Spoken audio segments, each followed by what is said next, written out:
Yeah, Late Ill Kid at OneYoungsta, holding it down, bringing that StreetGeek and NERDSoul.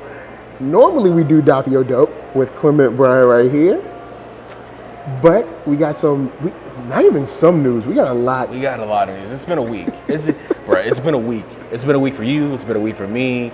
Yeah. It's been a week for the entertainment industry. Yes. Let's just say it's been a lot of stuff going on. And now we got D23. And we got D23, and then Spider-Man news. So I think we should. Which one you want to do first?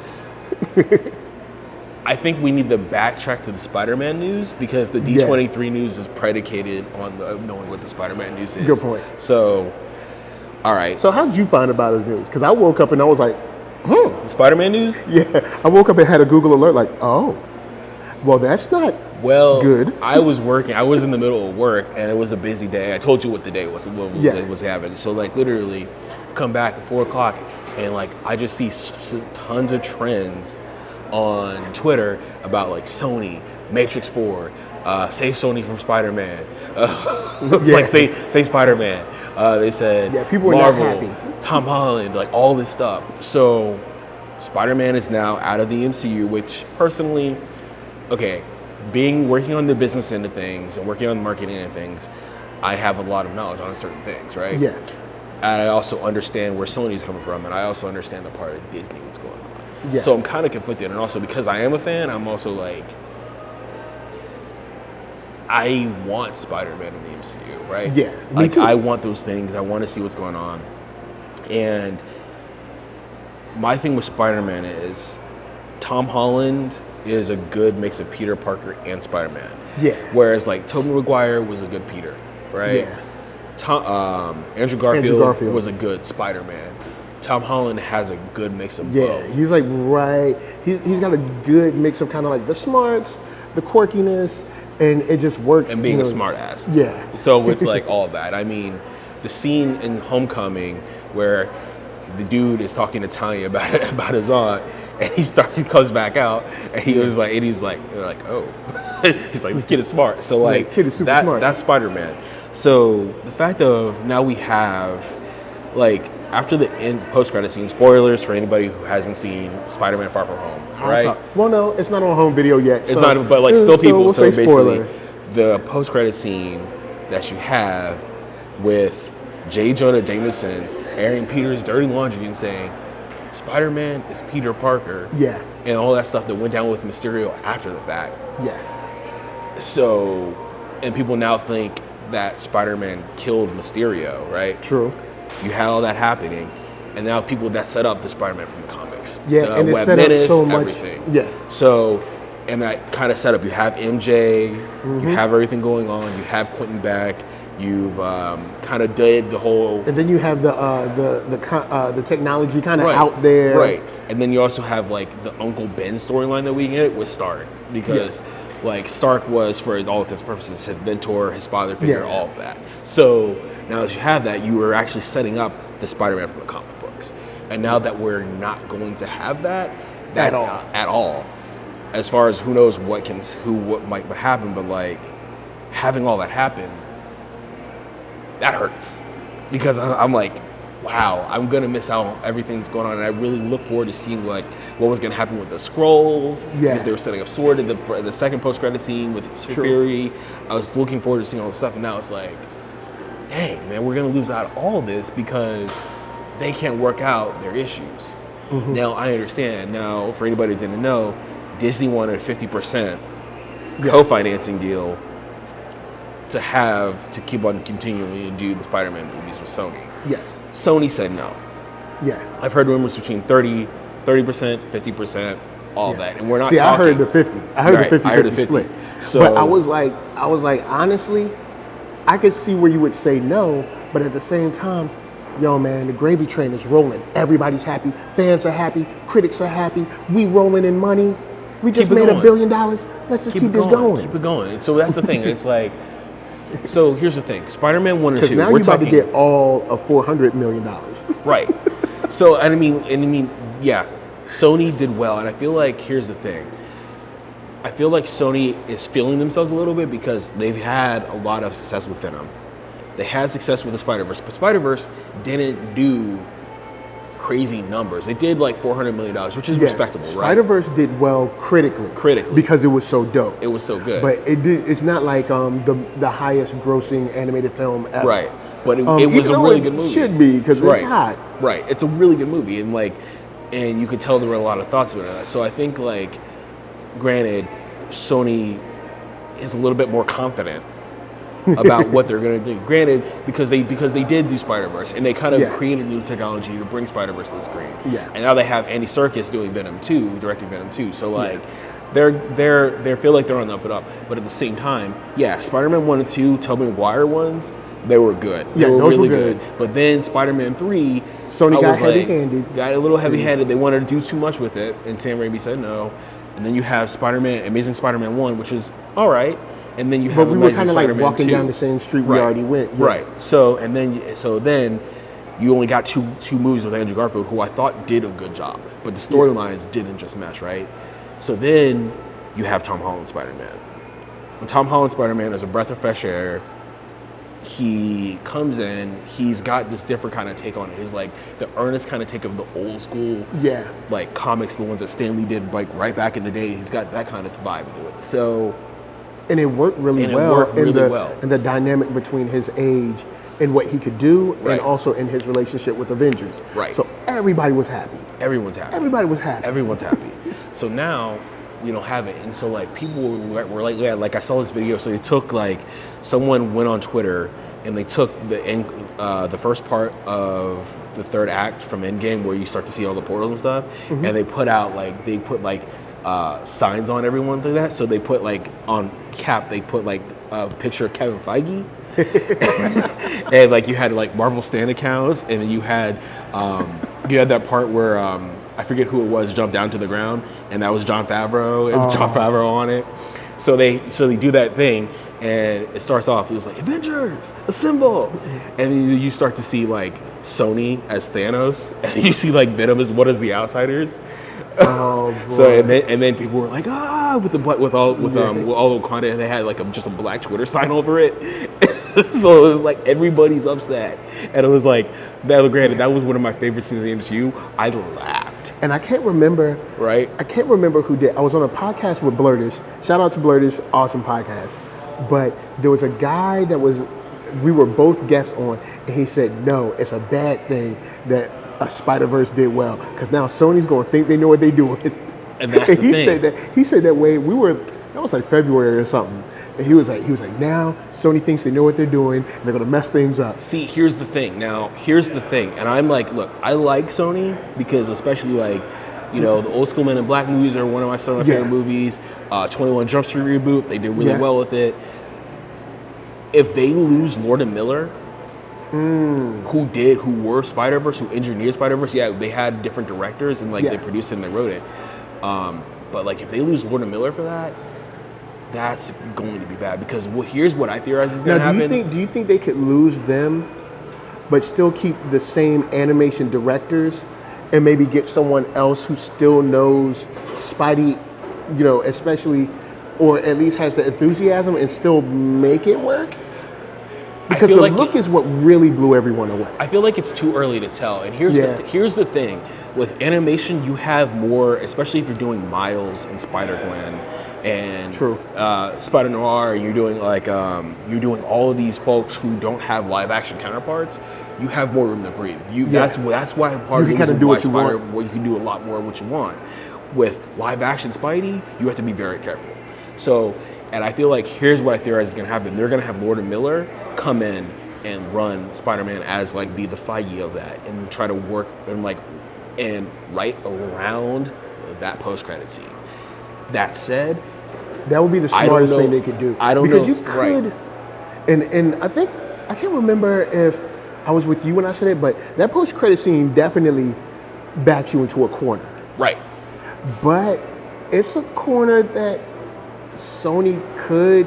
They could write around it. Could box their way out of, But it's hard because especially I was watching Avengers Endgame before I came over here. I still have hour and a half to finish it. But so I was watching it, and I'm watching the way that Tony Stark is reacting to losing the kid in the beginning of the movie, losing Spider-Man in the beginning of the movie. Yeah.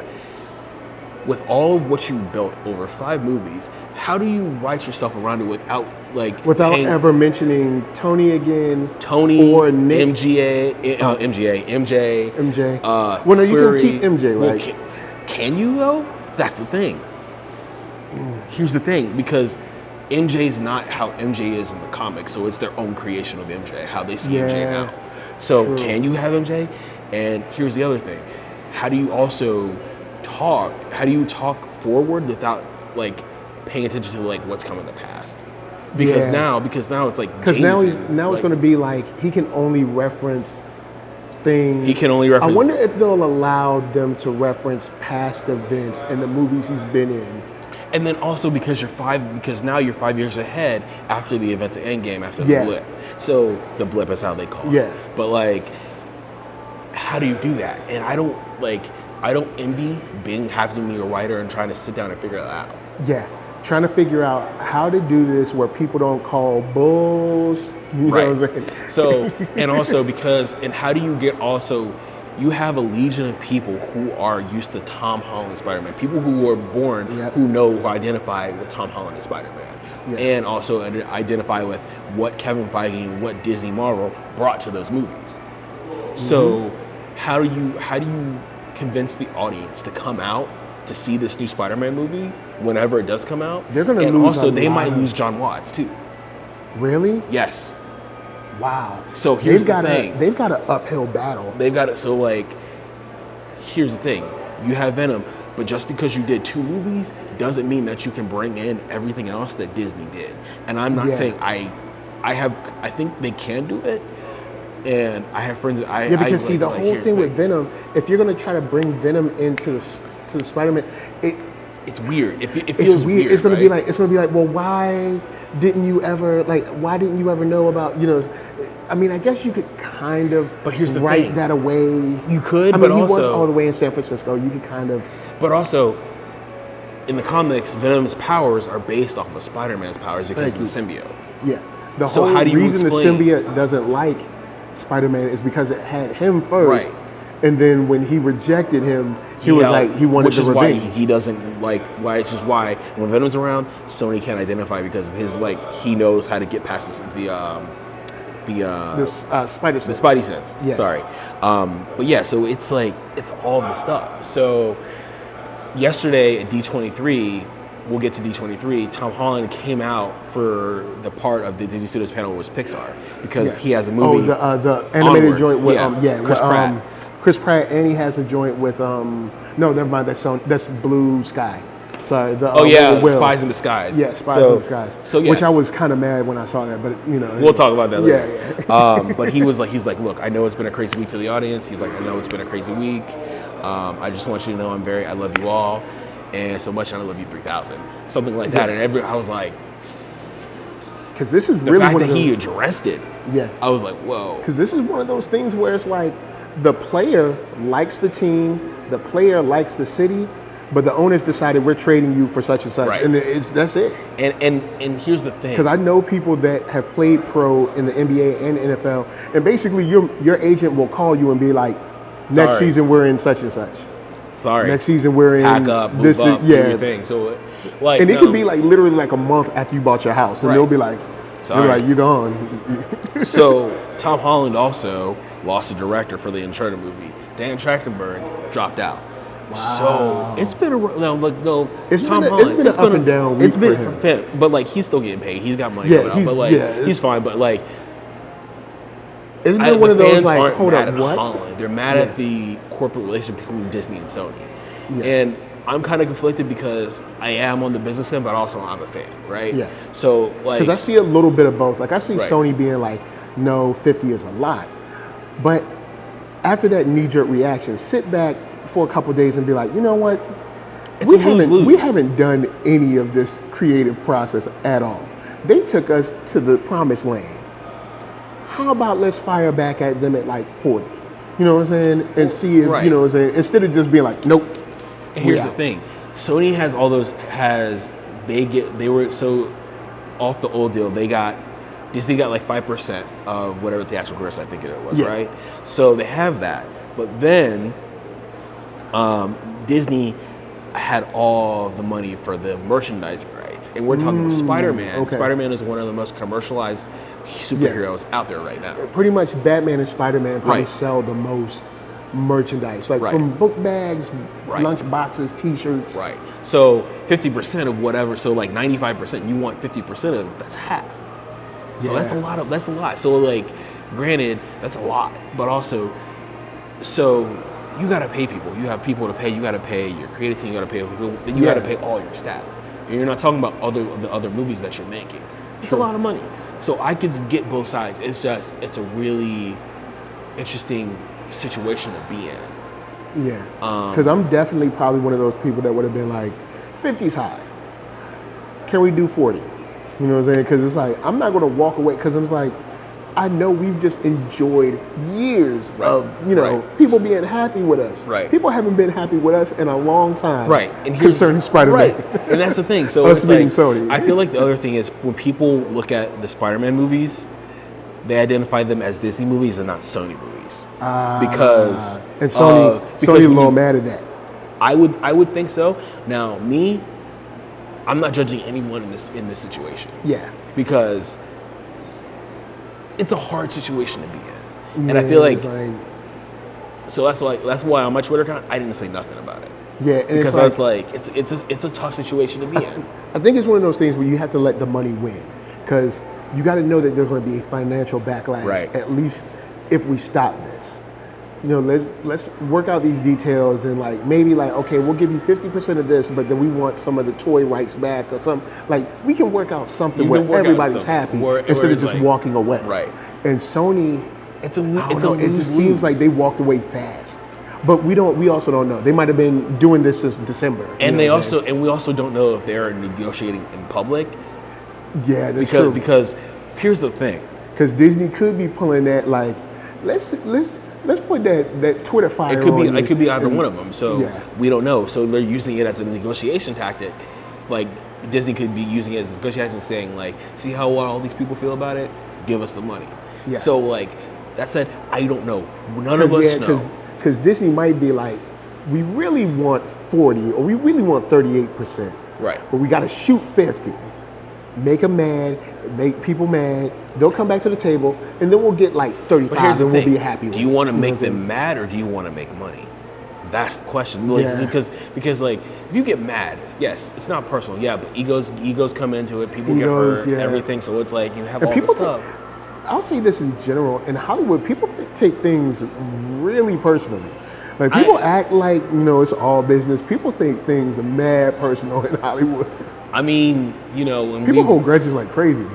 I mean, just thinking to like some of our friends, like but again, that's here nor there. It's this question of, can Sony continue to operate in good faith with Disney if this thing went forward? Because I could easily see them still tug of warring over Spider-Man, because Spider-Man, this is why Sony is never going to give up the Spider-Man live action rights, because Spider-Man is a moneymaker. Yeah. But see, the thing is, if Spider-Man shows that it isn't a moneymaker due to people being like, we liked how it was, we were happy where it was going, and you blew it, and now we're not coming out no more. Right. But who knows? Who knows? Because a hot trailer can change everything. But also, sometimes better trailer, not a great movie, right? Yeah. So, and we both seen that, right? So, no matter what the trailer is, it depends on what the creative approach is. Yeah. And so like whatever you do to say whether he goes into another dimension, because they've already kind of set that up in the Spider-Man movies, even though that Quentin Beck was lying about it. They could do that. There's a way around it. But if you do that, then you bring in live action Miles. You bring in Tom Hardy as Venom. You bring in Woody Harrelson as Carnage. You do all these things, but still doesn't make up for losing out for all these other people. I forgot about that Carnage post credit. So we don't know, and we don't know. So the fact of we have, and now I think we can bring in the D23 stuff. So Miss Marvel. Yes. That's a win. Miss Marvel. So 3 new Disney Plus series: Miss Marvel, Moon Knight, and She-Hulk. I Even called though- She-Hulk a month ago. Even You yes, know I yes, you did. did. Yeah, you did. So- Even though I'm intrigued about Moon Knight and how deep they're willing to go with his Moon Knight's gonna mental be impairments Yeah. and stuff like that, because that could be a very touchy series for Disney. But at the same time, it's a company. You just slap that disclaimer on the front and be like, look, See, this is parental guidance. There's themes of mental impairment or whatever, and you're on your own. And then, I like Moon Knight. I'm happy that they're finally moving forward on Moon Knight. Yeah. Because everyone's wanted a Moon Knight series since the Netflix Marvel show started. yeah, because he would work very well. He would have there. worked very well, especially with. Can you imagine Mark Spector talking to Matt Murdock and Jessica Jones? And Jessica Jones would have been like, I'd just be like, you're weird. Give that, or like been the bad vibe. even Punisher be like, man, like I mean, I'm down with like your style and everything, but Like you a little bit too much, bro. Yeah, something's but wrong like, with you. but like that's good. Like I would love to work on a Moon Knight series, but it's going to be especially that whole mental health aspect that you bring up. yeah, On Twitter, yeah, that's going to be interesting. That's going to be hard to touch. That the social, that's going to be a very Because of touchy course, relationship. in social media, everybody has a doctorate in social media. Well, we ain't gonna bring that up. Everybody's going to tell you exactly we ain't gonna be negative how about therapy it. goes. But But, so that's gonna be one, and then they got She-Hulk, right? So Yeah. I like the fact they already have a showrunner for Miss Marvel, right? I forget what her name is. I'll look it up. But And that's their She-Hulk is their roundabout way to be like, all right, we don't have to have a Hulk movie. well, here's the thing: It's like we have our She-Hulk series, and you know what I'm saying. you have the She-Hulk series, and you can bring in Mark Ruffalo and basically set it up that way in the series because Mark Yeah. Ruffalo loves Disney. Yeah, yeah. He loves working with he's Marvel, great which with is them. why he comes back. So like the fact that they got Miss Marvel is going to also appear in the films. And I love her as just as a character because we get a lot of kind of like the reason I love the Wonder Woman movie is Right. like, you know, we finally have a hero that's doing good for the sake of being good.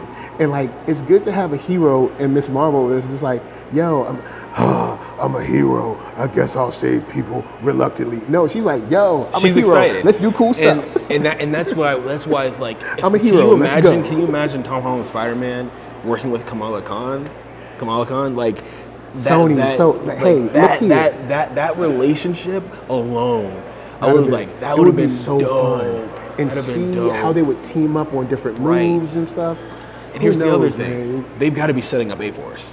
They've got to be. Oh yeah, Because you they've think about already it. shown us in Endgame. They showed us we have like 10 threads we can pull on at any time. Because Like, they set up anytime. so much. Like they answered so many questions and set up so many things with Yeah. Endgame. So And there was somebody who was like arguing with me like A-Force movie would do horribly. Really? How many Marvel movies have done horribly? And who's to say that Right. who's to say that it's a movie? I dig the idea of having, and I know this is more for anime, but like an OVA, like maybe like an hour long, maybe 2-3 times a year, and they just go on a mission and do something hot. they could. You know what I'm saying? Because then it would probably keep the cost low for Disney, and you wouldn't have to keep the actresses together like super long. Because you could technically shoot a movie, but break it into 2, and it's 2 missions. And Right. You got 2 So, short like, movies. You know what I'm saying? when It's we like talk there's about- Disney Plus gives you endless options, Right. to do things like that. Right. So you have all this stuff. So like you have Nico Minoru, who's in Runaways on Hulu, right? Then you have She-Hulk, who we're getting. We already have Captain Marvel, Yep. right? Singularity, they'd have to do something with Singularity. And then we have to figure out some way to bring Dazzler in. Yeah. Because Dazzler's technically mutant, and they haven't done that yet. So like that's And the like chief of the that'll A-Force.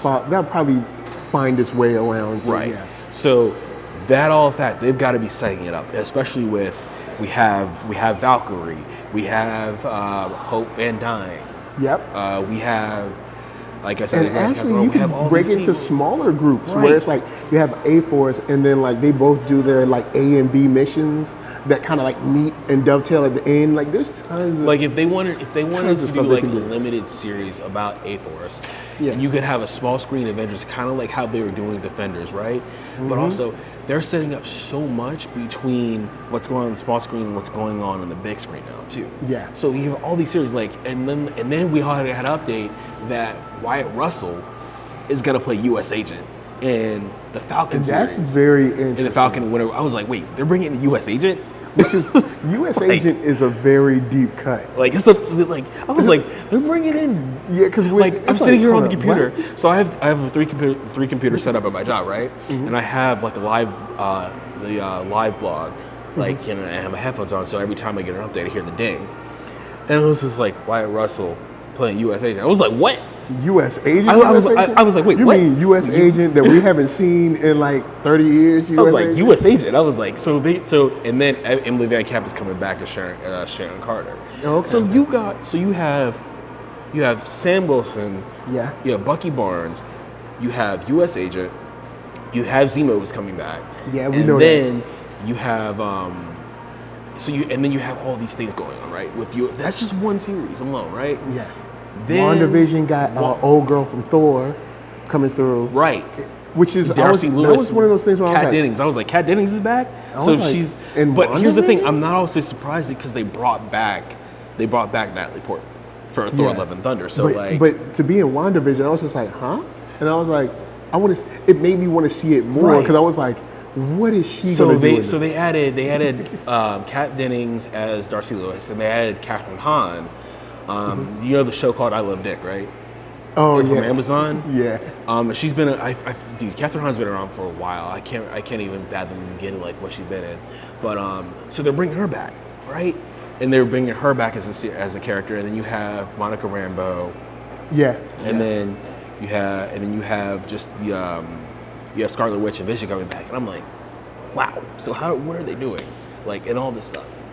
We have confirmed directors for Loki. We have confirmed directors for the WandaVision series. Like, they're already getting started, and we're not even talking about Hawkeye, She-Hulk, Moon Knight, whoever. Like, all this stuff. We're not even and by talking the about way, the extra stuff from them. Moon Knight, I think, should be John Hamm. Think about it. As Mark Spector. That could work. That could work. And we know he's got the acting skills. That could work. It's John Hamm, dude. Yeah, that could work. Can you imagine? Well, see, because I used to think John Hamm was kind of like, I was just like, he's overrated. And I saw him in like 4 different things in the same year, and I was like, okay, he's the real deal. Yeah. And like, I was like, he's the real deal. He can do comedic and he can do drama. Yeah. Because I saw him in something where I saw him in this is what I saw. I saw him in something comedic, and I can't remember what it was. But then I saw him in the Black Mirror episode. Right. And then I saw him in something where he played like the 4th lead. Like, that's another thing. He's willing to be like, yo, I'm not the star. This is cool. I just want to do this. And yeah, so he was I in saw Good him, Omens too this year. Oh, word? He was in Good Omens, so I still have yet to watch it. Yeah, but, I gotta peep that too. Yeah, but like, it's not confirmed. But I was saying my personal wish for Moon Knight John Hamm would be good. That could work. I don't know who to like think. Whoever they pick from Miss Marvel, they've got like, dude, Sarah Haley Finn, who does all the casting for all the Marvel Studios stuff. She's got work ahead of her because that's gonna be. I feel like that's gonna be one of the more difficult choices to find a good Miss Marvel. I think as like long there's as a long lot as of they actors find out someone there, who's like, but like, yeah, you need to have someone who's like fun to be around. Who's fun to be because around. that's the kind of character she is. If someone who's like doesn't have to be funny really, Right. but if they're fun to be around, like every time they come around, they just make you feel happy. Right. That kind of person. And that's You know what I the mean? relationship. Like, I'm like, oh man, like I read one of these free Comic Bay comics that I got back in May, and it was issue talking with Miss Marvel and older Spider-Man, like college age Spider-Man. I was like, man, this would be a really good relationship to play off a live screen. And that's why I'm like, damn. But at the same time, we got to look at all this other stuff. So then they announced Kit Harington, like the day that all the Disney Plus drops, deadline goes and says Kit Harington's in the MCU. Yeah.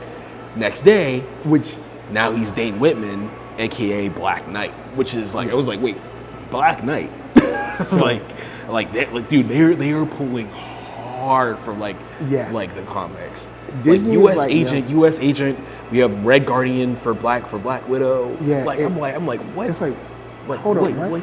But I mean, Yeah. they're also showing like how deep they can go because since these characters are so, I'm going to say unknown. There's always going to be someone who's like, I've been a U.S. agent fan. It's like, oh, please. But they're so unknown. You can kind of do what you want with them. You can do what you want. And there's no, like with Batman, you have to do a certain thing. With Wolverine, you have to do a certain thing. Right. With Spider-Man, but with U.S. Agent, you kind of, you got the room. You can do whatever you you got the room to kind of do what you want. And one other thing. Oh yeah. Sorry, I didn't mean to cut you off. They're bringing back Jimmy Woo, Randall Park, for WandaVision, too. I just remember that. But, like, wow, he's coming back for WandaVision. WandaVision is going to mess around and be one of those shows where it's like, they said I it's a didn't think I sitcom. was going to like this. But, and here's the thing. Everyone made fun of the WandaVision name when they first, WandaVision. I was like, all right, we'll see what happens. Yeah, we'll see what, I'm like, yeah. all right, cool. We'll see what happens with whatever. it. And now they're building out this own little thing. I was like, I kind of want to see this. I hope they I do hope they do the House of M thing with it, because if they do the House of M thing, there's your way in the mutants right there. Yeah. And a lot of people that can spark the mutants right there. Right. And then so everyone was calling Kit Harington for Wolverine or Moon Knight. I was like, nah. I was like, no, it's too early for the mutants. I was like, so they dropped him as Black Knight. And then yesterday, and then we previously talked how Gemma Chan was coming back from the MCU. Oh yeah. Now we know who she's gonna be. She was Minerva in Captain Marvel. Yeah. Now she's going to be the lead of the Eternals movie as Circe. Wow. Which I would be like, whoa. And she it was when I saw Gemma Chan, I was like, yo, it don't make no sense to be like, she looks good no matter what she does. Like, here, we're gonna cover you with teal paint. And so she's pretty. Strong. She's a strong. When I saw Crazy Rich Asians, I liked the main storyline. Did you see the Crazy Rich Asians? Did you see it? I haven't seen it yet. Okay, it's a good movie. She does really good work in that movie. Very restrained, understated work in that movie. That is she's strong. So the fact that you're bringing in her as the lead for Eternals, I'm like, whoa. Yeah. And they also set up Eternals has a stacked cast. So let's recap Eternals. Okay. You have Richard Madden as Icarus. Yeah, Richard Madden. Icarus. You have Kumail Nanjiani. Yeah, Kumail. Paperboy. Brian Tyree Henry. Angelina Jolie. Selma Hayek. Selma Hayek. Selma Hayek. What? And then it's they got money. they're bringing a stacked cast. And then so they confirmed Barry. I can't pronounce his last name. Keoghan. He was in Dunkirk. Okay. And he's gonna play the lead for Y the Last Man. Wow. For FX. So the dude is coming up. So he's gonna play Druig. I think that's how you pronounce his name. So yesterday Marvel Studios, and they showed the concept art for what they look like in their costumes, and they're all on the stage in front of their screen, in front of their costumes. So I'm like, wow. And see, we don't even know what Eternals is gonna do. We have no idea. Yeah, we have no idea what Eternals is gonna do. See, here's the thing. Marvel's building out. Because we don't really know where it's set. We don't know where it's set. Is this set kind of way in the past when, kind of before Humankind? Right. Or is this set now? But if they're bringing in Black Knight, I feel like it's set in the past then. It would have to be. But again, we don't know. But so they're setting up the cosmic thing, right? But then they're setting up the real world based on Earth thing. Yeah. And then they're bringing in the mystical stuff with Doctor Strange. And I'm just sitting here. And they're just going all in on all these characters hardcore. And I'm like, wow, they're really deep diving into the archives. I never thought I would see U.S. agent coming on screen. And then I'm like, it would be like, why? I'm not even why. I'm just like, huh, that's interesting. If somebody was like, hey man, U.S. agent is going to be in a TV show or a movie, I'd be like, whatever, bro. I think I would have been sure, whatever, man. But then they're bringing in U.S. agent, so I'm like, okay. And Wyatt Russell, if anybody who's seen the Black Mirror episode playset, or playtest, did you see that episode? Yeah, that's a good one. Dude is a good actor. That's a good. I think he was an It's Overlord a messed up episode, but it's a good one. I didn't pick up a video game for 3 or 4 months after I watched that episode because I was like, no. Black Mirror and video games be like, dude, striking vipers, bruh. Be like, hey, Don't you pick Chun-Li no more. Get Blanca. Get some. Get Blanca. No. You get Guile, bro. You get Guile. Get Guile. It's like, no, you get Bison, bro. But so we have all this stuff happening, and I'm just sitting here like, wow, they're really going. And then they also announced the release date for Black Panther 2. Yeah. Let's talk about that. So May 6th, 2022. Let's talk about that. Wow, what you got? Why we gotta wait so long for Black Panther 2? I'll tell you why. I have my I'm not mad. My at suspicions. It. I'm not mad about it, but Coogler is he's an auteur director. Yeah. With everything that he did with Fruitvale Station, Creed. Yeah, Black Creed. Panther was his only third movie. It was only his third movie. True. And then he's doing all this other stuff with Michael B. Jordan. I think that him and Michael B. Jordan have a movie about a movie based in Atlanta about standardized testing. Okay. It's kind of hazy in my memory right now, but okay. So he's busy for a while. he's busy for a while. Because here's what I was thinking. So Look at the quickness that we got, like Iron Man 2, Iron Man 3. It was kind of like. But that's early days of MCU though. Yes, but what I'm thinking is, I don't think Disney expected Black Panther to hit the way it hit, and then when it did, they were like, "Oh snap, we need to make another one." I think here's the thing. I think they knew because coming out of Civil War, everyone was talking about Spider-Man and Black Panther. Yeah. Right. Yeah. So like even my dad, who doesn't keep up with movies like I do, right? My mom and my dad. And my brother when were that Black like, Panther coming out? Wait, bro, that dude who played Black Panther, that dude is tough. And my dad was like, that boy has got moves, he's got skill. Like, I would love to see. He took on Winter Soldier in a pair of sneakers. And this pair of sneakers is just like, and then he's like, why did you run? And I'm like, who? And then he's like, oh, and then he's talking to Hawkeye, and he's like, oh, I'm Clint. He's like, I don't care. I don't care. And so like when you came out of this, I remember seeing that first weekend that Civil War came out, people were like, I'm gonna be rolling up to the theater in my zoot suit, coming out and just coming up, and I'm just like, okay, so we already know. Yeah. We already know. We already that's level set. We already know what they're planning to do. So then you have Black Panther come out, and Black Panther, literally, you have every screen at the ArcLight here in Hollywood. Crushes. Nothing. And dude, it was so popular. I saw it not one, but twice in 1 week. So I saw it at the press screening, then I saw it at the actual screening at the ArcLight. Yeah, because I saw it. And then I'm at the bottom. I'm by the staircase at the bottom at the ArcLight Hollywood. Rosario Dawson comes walking down the stairs. Wow. Tracy Thoms and they're hanging out, and like so me and my friends are like sitting here in like Someone goes this to the wrong dance theaters. with Rosario Dawson and Tracy Thoms, and I'm just like, wait, what? Like, and everybody's celebrating how Black Panther is this like big thing. Ava DuVernay is on Twitter calling him King Cooler, all this stuff. Like, so I remember all this stuff. Yeah. So like they knew. I don't think they knew how big culturally it was gonna be. Yeah. But when you started I think they seeing, knew they had a good movie, but they didn't know Right. what the response would be. Right. So then you have just saying Wakanda forever. Wakanda forever. Wakanda forever. And I'm like, okay. And that thing took over. It took over because that's all people could talk about for a month, 2 months. And I remember being on a podcast, I said, if the trailer comes out and the trailer is dope, it's gonna make $1 billion. Nobody, they were like, $1 billion? Are you sure? I was like, look, if that trailer is hot. And here's the thing. We've been waiting for this. Right. And they played it right. They introduced him and lighted it. Here's a little sprinkling of Black Panther. This is kind of Here's a little sprinkling of Spider-Man, right? Yeah. And now, then you have him come out, and you're like, okay. And here's how you know it hit so hard. Because when Infinity War, when he died, I remember people saying, oh, hell no. Yeah. I heard people audibly in the theater saying, oh, hell no, when he died. Because he's sitting here picking up a Okoye. They were like, whoa.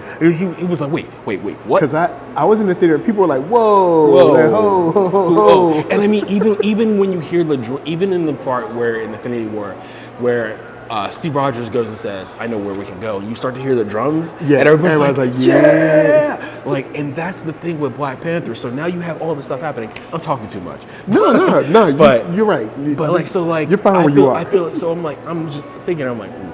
So all this stuff hit, right? So I'm not mad. Of course I want to see it later, but I'm like, after all that, take your time. They got three Emmys, Oscars about it. They got 3 Oscars, like for production design, costumes. I forget what the other one was, but All right, you have cool. you like take your time with it. All right, cool. I'm like, Disney, I'll ease up a little bit. So were you upset about it? I was like, dude, why we gotta wait a whole I saw 2 some of that. I years? saw some people were like, I hope I'm alive by the time it Yeah, comes out. I was like, hold up, when? Like when? But I was like, it's 2019, right? We I'm ain't like, even, don't rush I it could out, see if it though. was like 2021, and they were like, all right, next year. No, there was like, I'm like, But here's the thing: if they rush it out, here's the thing. I feel like Marvel has learned because we know we had Iron Man 1 and 2 in Phase 1, and then we had Iron Man 3 in Phase 2. It's like I feel like they learned a lesson because people granted, people didn't respond to Iron Man 2 the same way that they responded to Iron Man 1. Yeah. Right?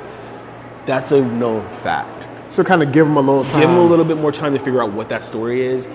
So, but in the meantime, we have all this stuff coming out between then and now and then to satiate us. True. So, All right. and we're not Okay. even talking about the stuff that they're going to do. Like And Monica Rambeau, all and this. like it's tons of stuff. And so they're doing all these, pulling on all these plot threads. We know Captain Marvel 2 is going to be a thing. We know, they're working on the mutants. We know that they're working on Deadpool. We know all this stuff. Yeah. Take your time with it because Feige now, he's overseeing a kingdom. He's not just seeing over a piece of tiny land. He's overseeing He's a kingdom overseeing of stuff. a lot. So, But Yeah. we've marveled out. like, salute that. But then we got to talk about Star Wars stuff to drop, right? Oh yes. So, after being on the road, I was like, okay, I'm not gonna go to D23. I'm not gonna go to D23. Like, I want to, but I'm tired. I gotta work. I got a lot of work to do. And see, I had Vegas this week. And you came went by up, Vegas. came back. It was like, but so they put out a poster on Twitter. It's a poster of Kylo Ren Yep. and Rey fighting on what looks like a ship with the red and blue lightsabers, and you see this outline of Palpatine. I'm just like, they're saying a whole lot of stuff with that poster with not a lot of imagery. Yeah, that poster says a lot.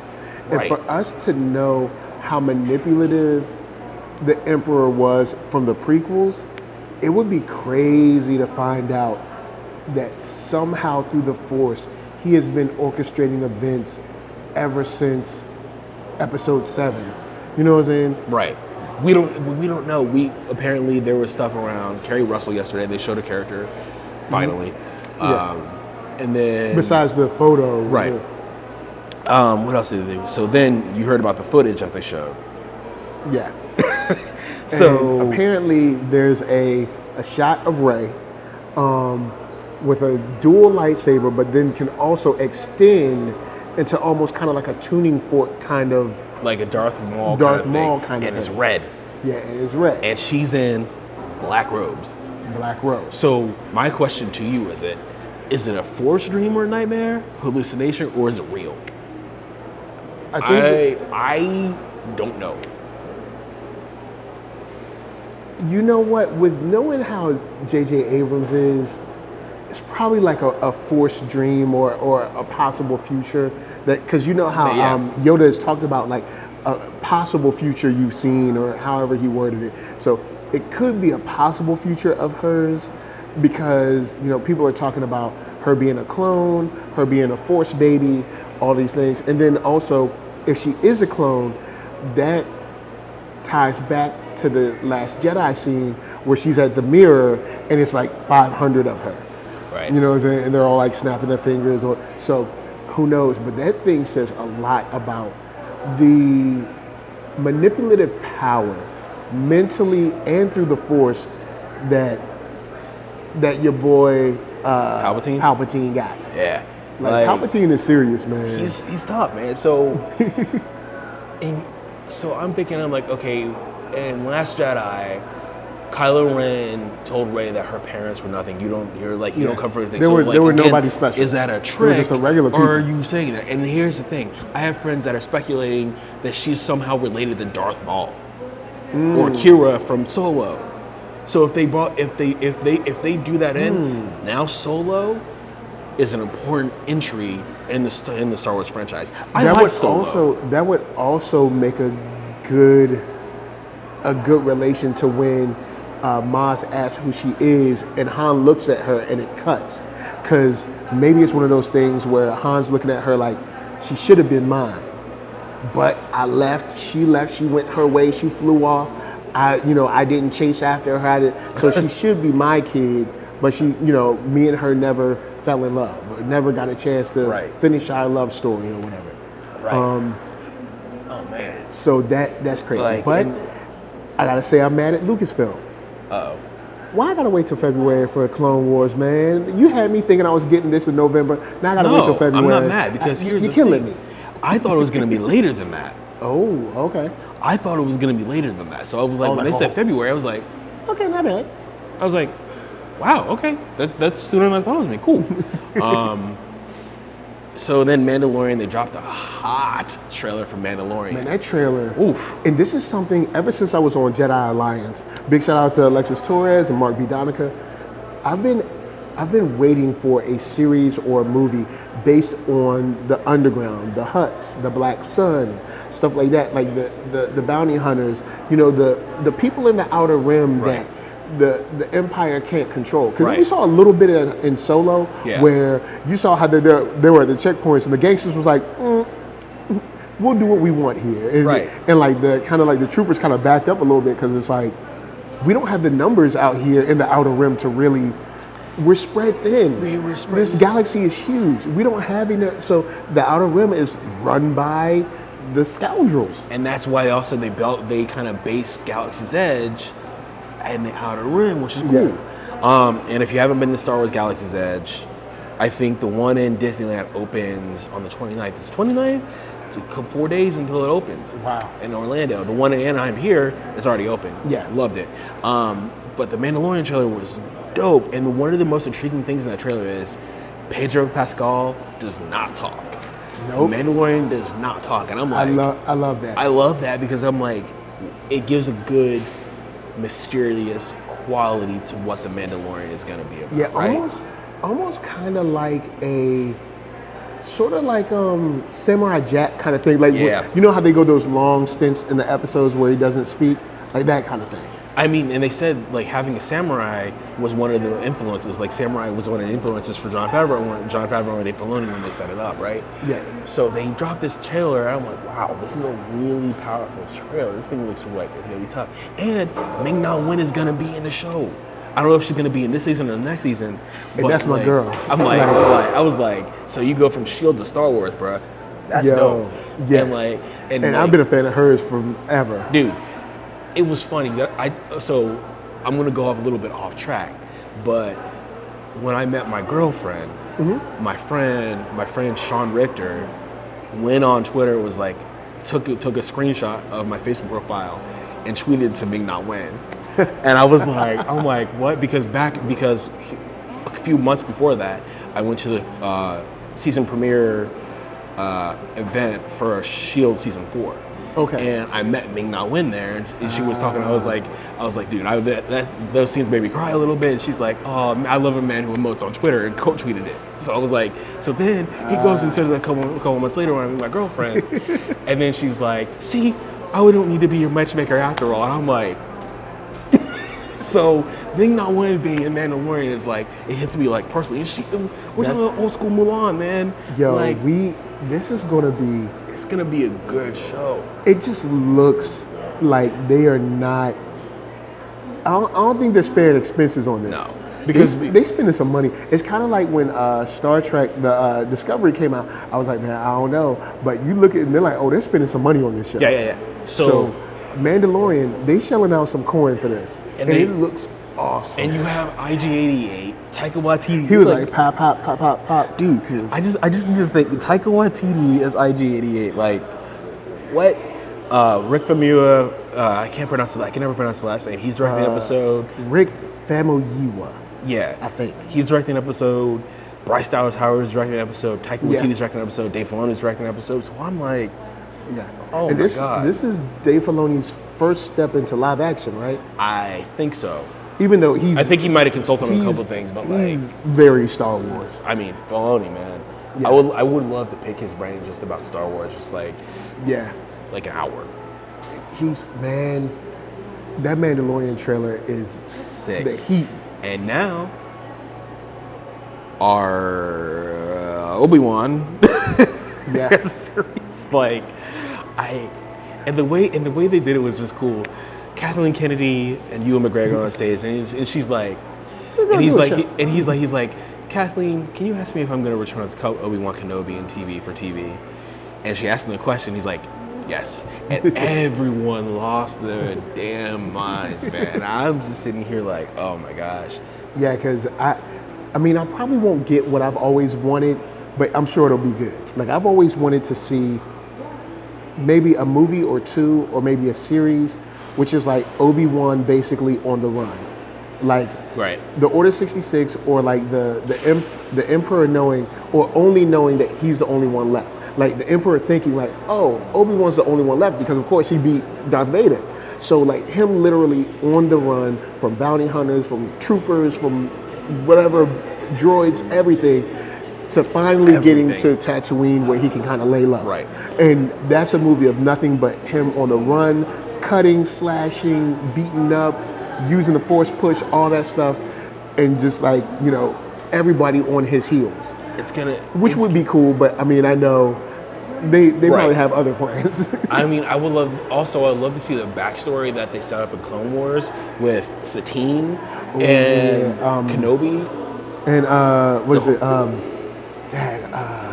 what was Sabine's sister's name? Now I can't. Bo-Katan. And so like I would love to see that backstory because when I watched Clone Wars, I watched a little bit, then I fell off because I think when it came out I was like starting college. I was starting my like in college in Florida. So then I came back to it. I was like, wow, this is a really good story arc. Yeah, this show is good. I'm like sitting here like, arc dang. is crazy. I was like, oh my god, like this is moving me so much that I would really love to see like that kind of like backstory live action. So like that would be cool. And then that's not even an account that we have a Cassian and K2SO show coming. Like, I'm just sitting here like Disney's just doing victory laps on all this stuff. Man. And we're not even talking about Lady and the Tramp. We're talking Noelle. Yeah, and also them talking about everything from Disney's catalog is going to be on Disney Plus at the start. So all of their live action films, all of their animated films will be up there. Now, I don't know about the shows. I didn't see that. Like stuff like Chip and Dale's and I didn't see anything about Mickey Mouse Club. If you want to go back and watch it, you know what I'm saying? They can. That would be interesting to go back and watch. They have a Muppet Show coming too. Oh yeah, the Muppet Show. And so like they're bringing up all this content, and I'm like, oh my gosh, man. So what are we doing here? And it's $6.99, and then the bundle with like Hulu and everything, like. Really though, $12.99. So I'm like, dude, you pay $12.99 for Netflix now. You pay $12.99 when you go get a Happy Meal and a couple other things from McDonald's. Yeah, bro. it's like what? It's a slam dunk, man. I'm like, so I think I feel like Disney's challenges are just trying to figure out how to market all these shows without stepping on each other's toes, I guess. So because I mean, you have hot shows like High School Musical. The musical series. No doubt. Musical. No slide to y'all, man. I don't know. It's not my market. Yeah, but I see where it works. I see where it works. So I'm just trying to figure out like, okay, do I just put that on the background when I'm working? Like I don't know because like you have all this stuff and then. So, and we're not even talking about the other stuff that they can do with Disney Plus, and the Monsters reboot. Oh yeah, the Monsters kind of going forward after Monsters U or Monsters Inc. I thought it was a prequel. I thought it was after Monsters Inc. Before Monsters Inc. Okay, but they're bringing the monsters back. And I'm like, and then Forky's gonna have like a little series. Jeff Goldblum has a reality show. Like. Dude, one of the funniest clips I've seen on Twitter was Jeff Goldblum reacting to the news of Spider-Man not being in the MCU. It was a video on Variety, and he's just reacting like he's like, what? oh my god, like what? Why? Like just reacting in the way that only Jeff Goldblum can do. So I was like, oh my gosh. It's like what? Like why? It's Why like would we you need do we need to that? rectify this. We need to rectify He this. said something like that. We need to rectify this. I forget, but like it was funny. So they have all this stuff, and so we're talking about all of these things that Disney comes out, and they're just dropping news. So much that they're trending on Twitter, the day after day after day. Yeah. And then we're not even talking Starting about Friday, they and had we're talking the about the parks. We're talking about so they have a park. I haven't had a chance to really fully read into the parks or the Star Wars park in Orlando. Yep. But apparently it's going to be a ship. I don't know, but I need to read into it. Because they're Avengers Campus. Yeah, and you were talking about like the PIM kitchen and stuff. It's like, I'm just sitting here and I'm like, wait, what? Like how? Disney is so. I feel like they're killing it right now. So, you know, and I'm sitting here. It's have crazy. all this content, and I'm like, yeah, I'm not. And they've literally got something for everybody. Everybody. And none of it, even stuff I joked about the High School Musical, it doesn't look like trash. It doesn't look bad. Yeah, it looks like something that I would watch when I was that age. Right. Like when I was like 14, 15, I'd be watching. And we're not even talking about, they're rebooting Lizzie McGuire. Oh yeah, and you got Hillary Duff coming back is too. back. So you got Hillary. It's like man, what? Like I'm like, because I was like, when's the last time I saw Hillary Duff's name in something? Like I was like, well, she's in the show called Younger on TV Land or something like that. Like apparently it's a good show. And see, I forget. There's all these shows that have original series that like you forget because there's so much. When we're talking about the breadth of content, Netflix, Hulu, Amazon Prime, Disney Plus, HBO Max, Crackle, and we're talking about then just regular cable. You gonna put Crackle in there? Hey man, Crackle. Shouts out to Crackle. But like, so you have all this content, and we're not even talking about. We're talking about the stuff that's just been announced. Then you have Amazon with Lord of the Rings. You have, you have HBO, who's bringing on DC Universe, right? Wow. Or HBO Max. So sorry. Yeah. They're bringing on Doom Patrol. Doom Patrol is going to be on DC Universe, but it's also going to be on HBO Max. Yeah. Sorry about that. Because they're probably going to end up folding it into. We'll see. Yeah, We'll see. It's too early to tell. Well, also because D23 really kind of exemplifies how much WB doesn't have it together on this front. Like after seeing everything they got for Disney Plus and how it seems like they're more ready. It doesn't seem like WB is really ready. Or maybe it's because they're not as flashy. Maybe I don't know. But here's the thing that's always been. But here's the Yeah. thing. Even though that they're all in the same space, every company has a different goal. Like DC isn't trying to be what Marvel is trying to be. Sure, they're trying to go after the same audience, but they're not seriously trying to be what Marvel's going to be, right? Yeah. Now, they're taking notes from how Marvel does their stuff, but I don't think they're trying necessarily to be Marvel. So they have every different goals. Everybody has a different goal. Like Amazon's goal for promoting their shows is different from Netflix. Yeah. They have they're a completely different way of approaching shows. Disney Plus is going to have a different goal. So like, we need to figure out what this is going to be. And then Amazon, they're doing a series with what's his face, the guy who did the director of Moonlight, Barry Jenkins. They have a show, and they just brought on William Jackson Harper, the dude who plays Chidi in a Good Place. Oh, So okay. he's got. I think I saw that. For I was real? like, what? All right, because So- Amazon hasn't. Amazon. They haven't really gotten there for me yet. They're getting there though. Yeah. And then they're doing a live action Paper Girls. They bought the rights to the Paper Girls. Oh, okay. That could be cool. That's gonna be dope. Because whatchamacallit didn't really hit me like that. Then they The bought. Boys. The Boys didn't You don't really like The hit me. Boys? I felt like it was overhyped. You know what? Let's get into The Boys. I haven't really talked about The Boys at all or anything because I try not to like trash things. Careful. I get on Twitter and people are like, this is what Netflix shows should be and blah blah blah. And this is so great. It's amazing. I'm like, okay, well let me check it out. Let me see because people are loving it. And I watched it. I was just like, no, this is Netflix. Like this is exactly what Netflix would put out. I was like, and and I love. I can't even think of the main guy's name. Not Homelander. The beard. Yeah, the beard. Carl Urban. Carl Urban, thank you. Yeah. I was thinking of Kevin, but it's not Kevin. Yeah. Durand or whatever. Carl Urban. Yeah. I love Carl Urban. Right. But I just wasn't really that interested. The Homelander stuff was like, whoa, this is crazy. But nothing really hit me like this was so far above what Netflix was doing. And maybe that's because I got that input first and I was watching, I was like, I honestly don't really care about any of these guys except Homelander. And then just seeing how far he would push it. And I honestly think there's a better story in there with the power struggle between Big Brother and Big Corporate. And I don't think we leaned heavy enough on that. But I would have loved to see season that. 2, though. Well, yeah. But the end of season 1, I was just like, so that's it? Really? That's how I was.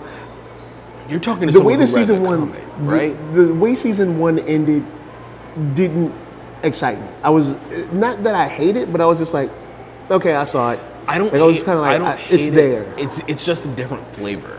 Yeah. It's a different flavor. Like, I didn't hate it. I just think it's a different flavor than what. And I feel like why it hits so hard is because we have all these superhero stories. Yeah. Right. And they're always like, no, we'll be honest. I'll be honest.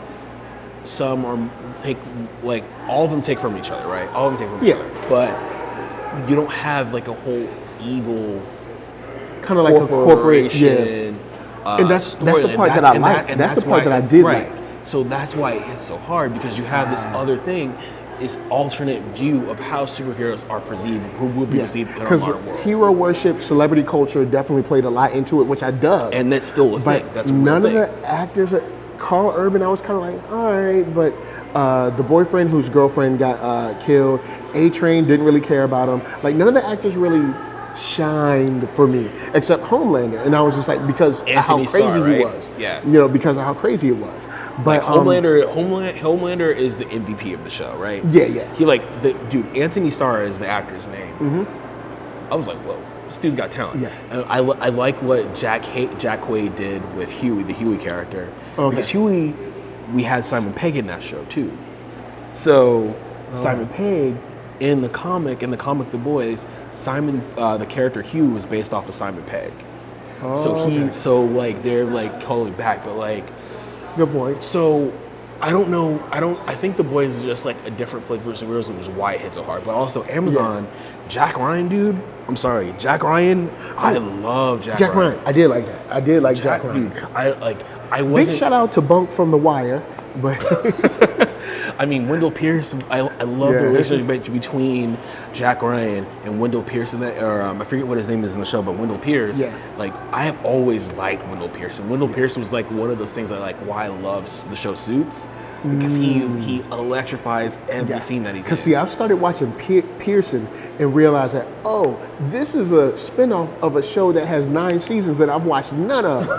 Now I'm like, because there's stuff that happens, and I'm like, I'm pretty sure I'm lost because there's 9 seasons of a show that I need to watch to know her and why she's doing this. But Pearson, I like. I like My Pearson. Wife and I watch Pearson. We dig it. Pearson is a lot more gangster than I thought it was gonna be. Yeah. I was like, whoa. I was like, this is like Bob Tie, Sopranos type content. Like, I'm like, wow. So it's definitely, and it's a good palate cleanser because I watch so much action stuff. Right. And so much just like either action or comic book type of stuff. That's a good palate cleanser because it's like, more of the kind of like political, corporate kind of stuff. That's what really hooked me about The Boys. Right. Because I was like, there's this whole play and this power struggle because, of course, in the new world, we have lobbyists, but we ain't gonna go that far. We have this struggle between Big Brother and Big Corporate, and who's got the hearts and minds of the American people and who's gonna win. That I was like, yes, give me more of that. But it was like episode 5 before we even got into that because remember CIA running and they were like, you're done. 8 episodes of it. So she went in, she was like, this is CIA, we got all this information, you're done. And she was like, are we? You know what I'm saying? And I was just like, ooh, I'm like, ooh. There's a lot of this stuff. I was like, that's what I want to see. That's what I'm saying. So Amazon is getting there with their content. They've learned a lot. Because Jack Ryan was fresh. I was like, good point. I was like, whoa. I didn't expect. I wasn't tracking for Jack Ryan because I've seen Hunt for Red October. I've seen what they did, the Chris Pine movie. I've seen Alabama. So I was like, okay, how are they gonna refresh this? I was like, whoa, the show's something. It definitely came through in a way where I was expecting it to be like, oh, I'll just kind of passively watch this, and then I ended up saying, oh, hold up, like I'm gonna pay attention to this. This is right. So now we have all these networks that are like literally stepping into the content because all one piece of the pie, but also we have all the space. And also the important thing to note about Disney Plus is not doing a binge format. Oh. They're doing a weekly for The Mandalorian. For a lot of their stuff, they're doing a weekly. So you keep conversation going on social and water coolers at the offices. And like the morning after, you're like, yo, did you watch that Mandalorian episode, bro? Like, that's what we're talking about. Yeah. So I can imagine myself going to the office the next day and talking to all my work friends and coworkers and be like, bruh, you gotta check out The Mandalorian. This thing is the tough. new episode is fire. Like, so we're gonna see what's happening with it. But the state of media and entertainment, man, is about to be a tectonic shift. Yeah. There's an earthquake joke for you right there. Disney, because Disney is gonna change a lot. It's gonna change. It's gonna change a lot, and it's also gonna kind of make other companies refocus about what their approach to content and marketing the shows are. Yeah. And so, we have shows. Because Disney's kind of essentially owned this weekend. And no other company, I mean, not even Netflix really does that. I mean, but here's the thing. Netflix has tons of stuff, but it's like, Disney is really good at the pep rally. They're really good at the pep rally. They get you hyped. They're like, look, this is what we got going on. Right. HBO Max didn't do that. They could have had a presentation for HBO Max. They could have, but they didn't. But they could have, but also what content?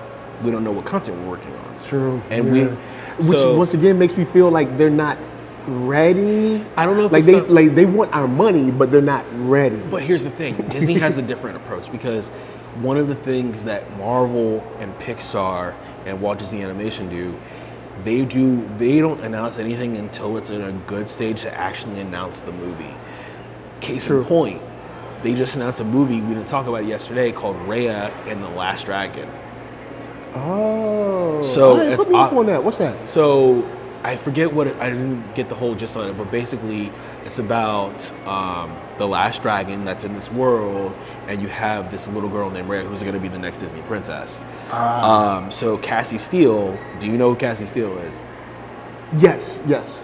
She was in. Cassie Steele was in. Got you. What was she on? She was on something on CW. Nope. Well, she was. I thought she was. LA Complex. Yes, you're right. But before that. Degrassi.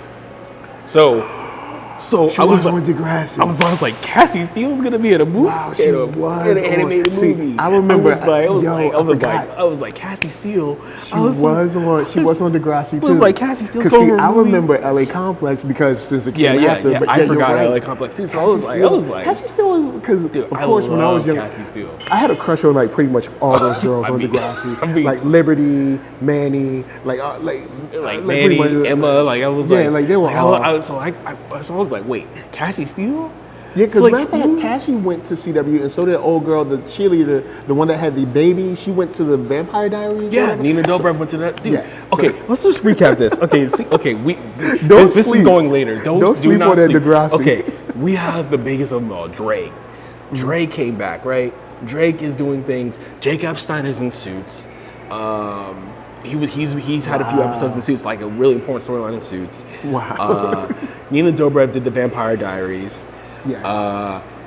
Cassie Steele did her own thing and went to LA Complex for a while. LA Complex is being rebooted by the CW, by the way. I think there's discussions about it. Okay. I forgot, my bad about LA Complex. Nah, but like cool. but now you have Cassie Steele doing a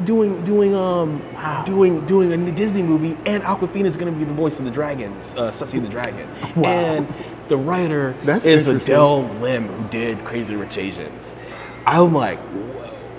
So they bought that, and then Pixar has a movie called Soul that's coming out with Jamie Foxx, Felicia Rashad, Daveed Diggs of Hamilton fame, And Yeah, because forgot, there's a whole Pixar part that wait, we haven't even. and Questlove Wow. and Tina Fey. I was like, wait, Questlove? Like Questlove's gonna be he's gonna be a movie? Like Questlove? I'm like, wait, what? I'm like, and so the movie's called Soul, and I think it's about jazz musicians, and Jamie Foxx is gonna be the lead character. That's dope. So Tina Fey, and Jamie Foxx are headlining that movie, and then you have Onward with Tom Holland and Chris Pratt and Evan Rachel Wood. Oh, okay. Oh wait, no, Evan Rachel Wood is the voice of the mother of the person. Sorry. Okay. So you have Onward, then you have Frozen 2. I was getting a little bit ahead of myself. But we kind of knew about that. So. So Evan Rachel Wood, and then Sterling K. Brown are going to be in Frozen 2. And I'm like, wait, what? Sterling K. Brown has been slowly bubbling. He's been solid. When you watch, and I remember him from Supernatural. I remember him from Supernatural, and he was also on that show. He was on this military show where his wife was in the military, but he was like the stay-at-home dad or something like that. Was it The Division? Nah, I don't think it was The Division. But he was like the stay-at-home husband, and his wife was deployed and stuff. And that's where I first saw him. But yes, he was in Sterling Supernatural. K. Brown, he was like the Blade-ish character. But when you saw him in Supernatural, I was like, all right, who is this dude? He was all right. And like, here's the thing that I want from Supernatural. Okay, this episode is going way too long. We even wanted to, but here's the thing. Right, but okay, Jensen we got Ackles. last season of Supernatural. Oh, don't remind me. But okay, so Jensen Ackles, I'm sorry, should be before Pattinson was announced. I wanted him to be Batman. Yeah, Jensen Ackles. It was a proper kind of like ascension from Supernatural. So. He's done the Batman. He did Red Hood. He did Red Hood's voice. Red. And like when I heard him as Red Hood, I'm like, yeah, whoa, yeah, that's it. This is it. We're done. Beyond the Red Hood, like that, and I was like, whoa, wow, that is a great take. So Jensen Ackles, dude, I would love to see him as Orion in New Gods. I would love to see him as Orion in New Gods. And it's weird because it seems like nobody's really, Sam hasn't done anything, and neither has Dean really, outside of, Sam was in that, he was in House of Wax back House in the of day. Wax way back. But they haven't really done any like leading man stuff outside of Supernatural. But the question is, do they want to, or is it just like the show's They might be like, yo, I'm cool. We got the show and it's dope. But like, I mean, and Jeffrey D. Morgan has gone on to be Negan, of course. Yeah. But like, so we have all these things, and like, so I say all of this because we just have all of this media that's going on. Media, like of course these folks. Media. But so I look at all this stuff, and we're not even talking about comics, and we're talking about web shows and series. And one of the shows I'm watching right now is the sketch comedy show for all the black girls on HBO. A black lady sketch show. I've been watching that. Well, I've been watching the free stuff on YouTube. Look, Robin, we cool. I'm just saying, brother ain't got HBO right now. Saying, but I've been seeing your stuff on YouTube. I've been watching. Yo, this that joint, that her step skit, and then the skit with the bad chicks. I'll say bad chicks. That joint, maybe she's just a bad chick with alopecia. That was hilarious. I was done. They roasted me on that one, man. Dude. It's a funny show. Everyone is talking about that show, so I watched a little of that. Ballers is coming back tonight. Ooh. Power comes back tonight. What was it? Power. Oh. So I'll be watching Power tonight. And now that it's out on home release, I'm gonna check out John Wick 3 tonight. Nice. Because I haven't seen it yet. You haven't seen John Wick 3? Nope.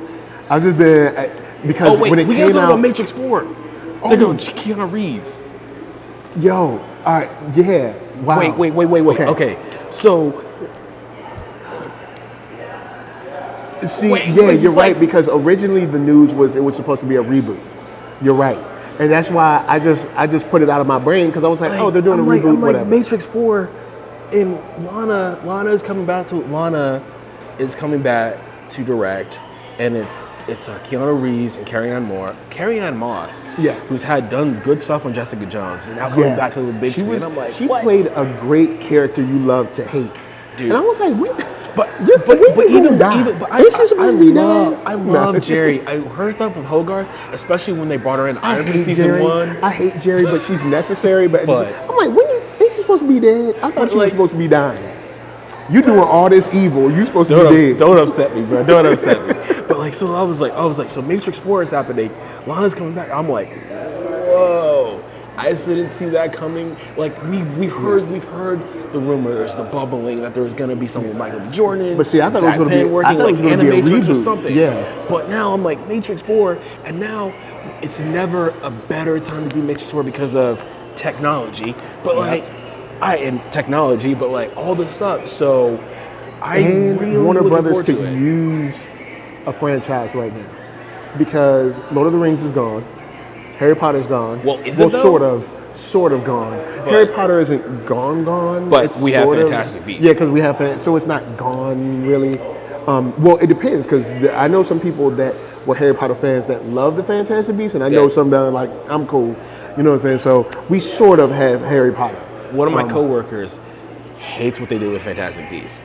I'm not a diehard Harry Potter fan, but I know enough about the world to talk intelligently about it. Like, okay, I call Slytherin, but see, I've only seen 2 movies. What? And I saw the one. There's one where there's a big snake at the end. I know that. Okay. And then there's another one where he has to swim underwater and save a girl or something. She's drowning or something. So that's Goblin. So that's those are the 2 I've seen. Yeah. So you've seen those movies, okay? So, but I prefer the magic like Doctor Strange and not like Harry Potter. Yeah, okay, that's more forceful and more like more something less like not like one, but like not less magical, less magical, but more like actual forceful content. Yeah, less whimsical, I would say. Yeah, less whimsical. Okay, so I get that. Yeah, but I mean, the movies were good, like as far as the effects. I like the first Fantastic Beasts. I kind of watched the second one last weekend, just out the side of my eye because I was actually doing work. I was doing work and trying to clean, so I watched it. I need to go back and watch it to make an informed decision about it. But so you got I'm just like, wow. So Matrix 4 is happening. I would say, I feel like Warner Brothers is working on things for franchises. Yeah. Because Warner Brothers is one of those things that because they're one of those companies that have a lot of IP, but I don't feel like they really push it like they could. Well, here's the thing: having a lot of IP to push is tricky. We look at Netflix, right? Netflix has so much IP. Stranger Things, they had Netflix Marvel, Sex Education, Black Mirror. They have The Witcher coming out. They have Last Airbender that they're doing. Witcher that looks good. Like Witcher looks good, Last Airbender, the reboot of the Chronicle of Narnia franchise, all this stuff. So, and so you have a lot of this. So I feel like Warner Brothers is taking their steps. They have a new CEO, Ann Saranoff, who I think she came from BBC. Yeah, so now they're in. Here's the other thing that we're missing. They have J.J. Abrams. They have JJ now. What are they going to let him do? Because if I was to come into Warner Brothers right now, Warner Brothers, feel free to take notes. I know you watch the show. All the Warner Brothers, all the staff watch. I'd immediately come in and be like, look, we got Hanna-Barbera. We ain't doing nothing with them. We can freshen it up for a new age. We could at least. I think there's room for a Johnny Quest. I think there's definitely room for a Johnny Quest. If they do Johnny Quest, you have to be careful how you do Johnny Quest. But I think there's a lot of room for it. There is room for it? Young kid, having fun, adventures, Indiana Jones-ish. There's definitely space for that. But how do you do Haji though? That's the question. You can still do Haji just without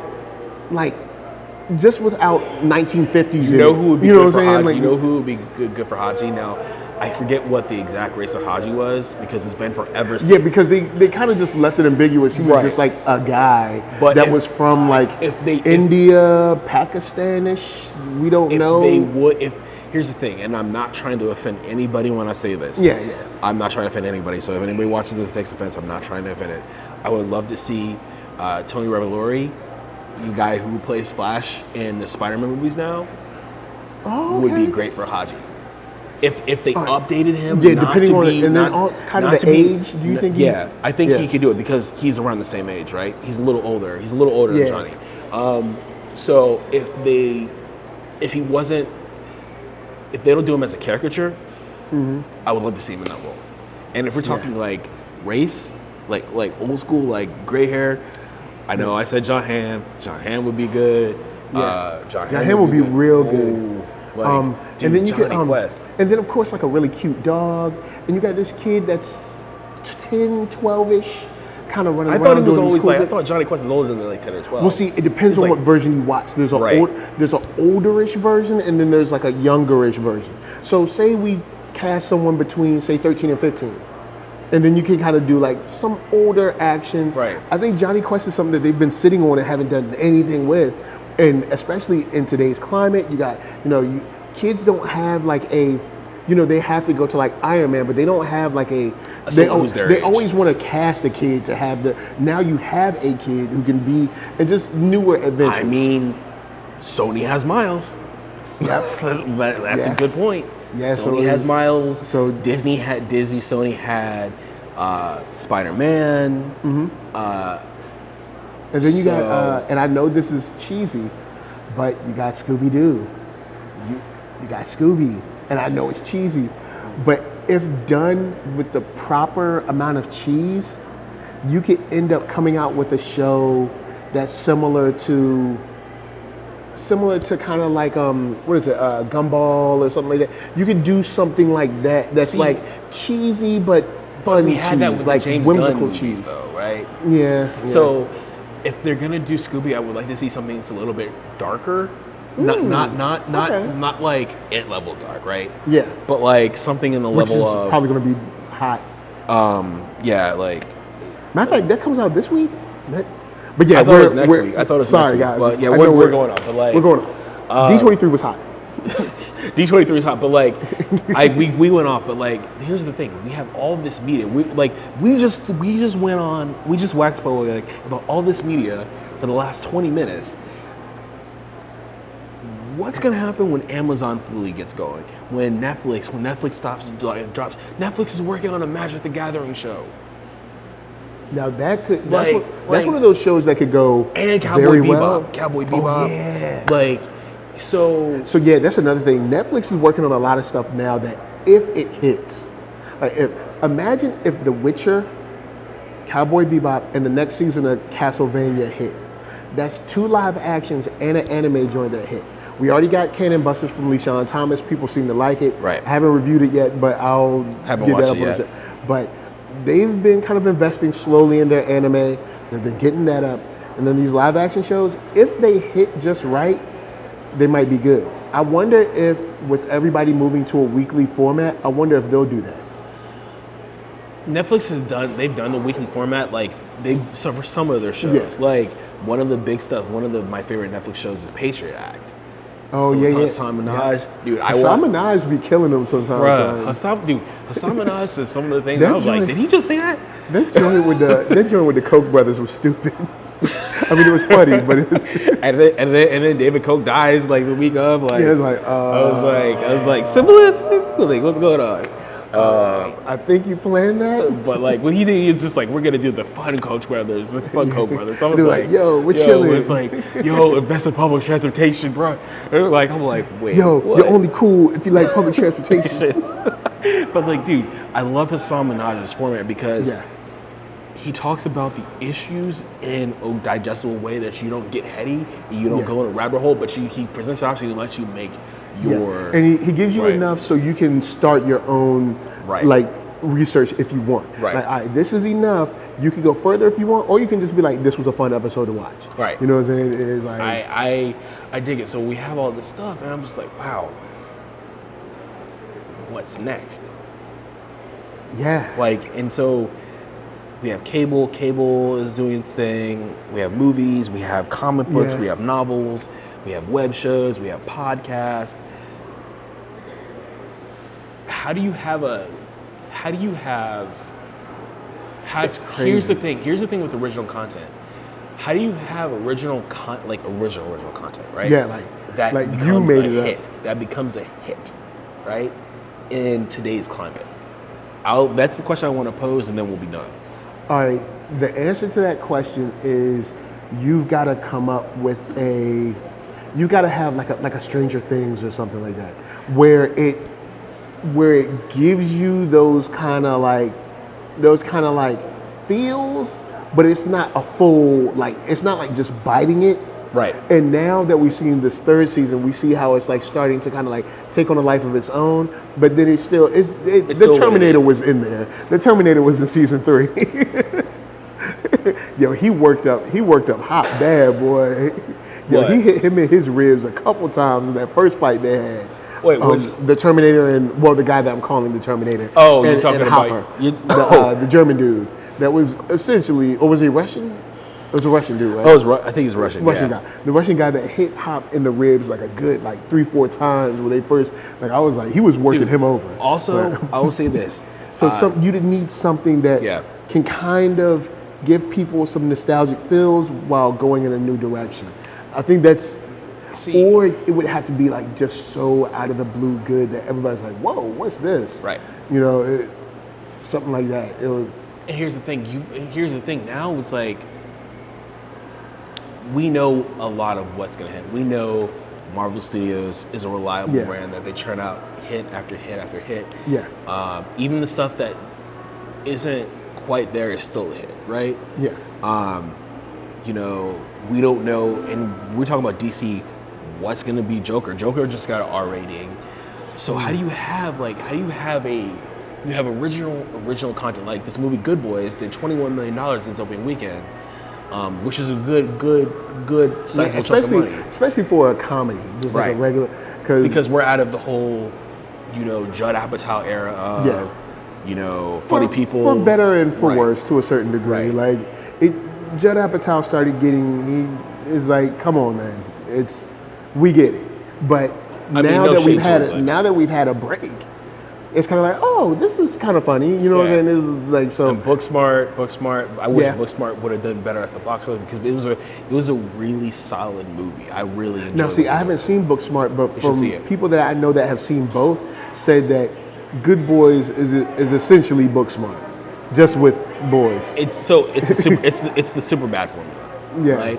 It's Superbad. Booksmart did the same thing, but different. And you had Good Boys. Different. Yeah. So it went, but something just original, man. Like how? If you're not Christopher Nolan, if you're not Disney, if it's not like, if you have original, like, so, when you have something that's not even base, like some of the stuff that I know that's coming out, like, all this original content, like, how does it hit? How do you make a hit? Even the stuff that if it's good, how do you make it hit? How do you make a hit? Because even if you want to go back to another one from Netflix, if you want to go back to House of Cards, like, I don't think they knew it was going to be a hit. You know what I'm saying? I mean, they knew it was good, but you don't know what the public is going to do. You know what I'm saying? I mean, the public are not people like us. Yeah. They're not cinephiles. They're not into the TV every day. They watch it's like, oh, okay, this is cool. I'll watch this. Cool, yeah. Okay, but like, someone can't even tell the difference between Chris Pratt and Chris Evans. No shade. Seriously, that is actually a thing. Yeah. I'm like, but like when you someone who doesn't know the difference between all this stuff, who doesn't know the difference between DC, Marvel, who doesn't know the difference between Pixar, Walt Disney Animation, they just know what they see and they're like, okay, I like it. I like it. I'm okay with it, or I love it. Yeah. And the changing taste of what that is, because, and when we talk about all these streaming services, you're paying all these premiums per month. Netflix is $15 to $16 a month. Hulu is, $5.99, $7.99, $11.99 a month. If you get the commercials or don't get the commercials, you have Disney Plus coming out. Amazon Prime. Amazon does its own thing. It's part of Prime, but also if you want the TV stuff, you can get that. Like, what is this next era? There's so many questions that I have about what entertainment is going to become. Because you're looking at, I mean, you have stuff like House of Cards or Stranger Things. Then even tonight, Power comes back. Power was an original show. I mean, it's kind of like, like rags to riches story with it. But I mean, it's still, it's original, but it's rare that you don't, because even another show that's on Stars that I love, American Gods, is based on the Neil Gaiman. On a novel. So it's it's tough. But I would say this: if I was Netflix, definitely Netflix, I would be trolling not Comic-Con, but the smaller ones. I would be trolling and looking around. There's a lot of stuff. I'd be trolling and looking around and seeing what was hot, what's coming down the pike, and seeing what I can buy rights to. And because I see a lot of stuff when I'm at conventions. Matter of fact, this weekend coming up, we got Long Beach Comic Con. But I see a lot of stuff where I'm like, man, that joint could be a show. And I mean, here's the thing. One of my acquaintances, his name, we call him Fort Wall. He has a comic series called Scorpio, which looks dope. I've read some of the stuff. I was like, whoa, this is some really good stuff. And I'm like, okay, this isn't fit with Marvel or Disney, but if you had someone like Image take it up, dude, this would be a good show. And here's the thing with Image, and we're like, they have a comic series called Wicked and Divine. Dude, Wicked and Divine is one of my favorite comic series right now. I think the last ever issue came out, I can't remember. But dude, I read Wicked and Divine, I was like, this needs to be a show. Next month, they announced Universal got the rights to it. Universal Cable Productions got the rights. And I'm like, so we have all this stuff, like original content is going to be the name. Is like, we have stuff that has valuable IP. Yeah. Valuable IP. What is that going to be? And I feel like it's up to the public what they want it to be. Yeah. Because the public could sway and turn and not even care about, Marvel next month. We're not even talking about social media sentiment that is saying if you see something that is I'm not supporting that, you know what I'm getting at, by the way. I'm not going to say it. But I'm not going to support that. Or you have something where I'm going to support that. Or if it's like, if they Marvel cast Kamala wrong, what's going to happen? And I'm not saying that they will. I'm just saying that question. Kamala, that's why I brought up Haji, because I was like... Because Haji is...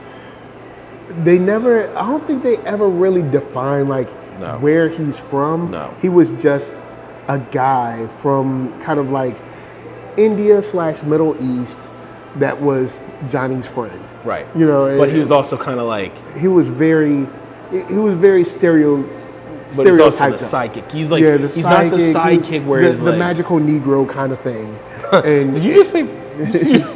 Because they always put it's either like an old Latin woman that's going to tell you about the spirits in the house. I mean, or old black woman that's going to like how they did Swamp Thing with Madame Xanadu. with Madame Xanadu, even though it's set up in the books, so it's right. It's like what's he gonna do? But he was kind of like the psychic character, and get rid of the statement, the saying, the Simpson, get rid of that. Yeah, get rid. But that's also why Apu and The Simpsons is such a hotbed issue right now. Yeah. So again, what is that? How do you bring that part of the supernatural into the show without making him look like just corny and like a relic from the past, and really being a actual participant in the story and in the adventure? Right. Yeah. And that's the question. So because basically, he was what they do with magic in every show. It's like, oh, we need a MacGuffin. Here he goes. Magic. Don't ask, it's magic. And that's the thing, because also, how do you do something original that doesn't retread what something else has done? Yeah. But also everything takes off of something else, fine. Yeah. But how do you do something fresh breath, which is why I think Or like a new take or twist it a little bit. which is why when Tenet comes out, I'm very excited to see what Nolan does with Tenet. Because that's going to be interesting, because I also think I theorize, not that I have it on any base source, that's how Pattinson has got Batman role, because Robert Pattinson is going to be in Tenet. Yeah. So we'll see. Maybe they saw something in him in that they were like, this guy can do this. But guys, We'll see. That's it.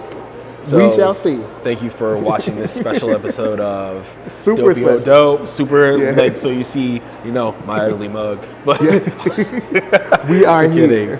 So, but to my right, before we bounce, where can they find you? at Clement Bryant, Twitter and Instagram, talking marketing, social media, movies, TV, podcasting, and sometimes a little politics if I feel like it. Maybe. But I try not to be political. Yeah. Where can they find you at, bro?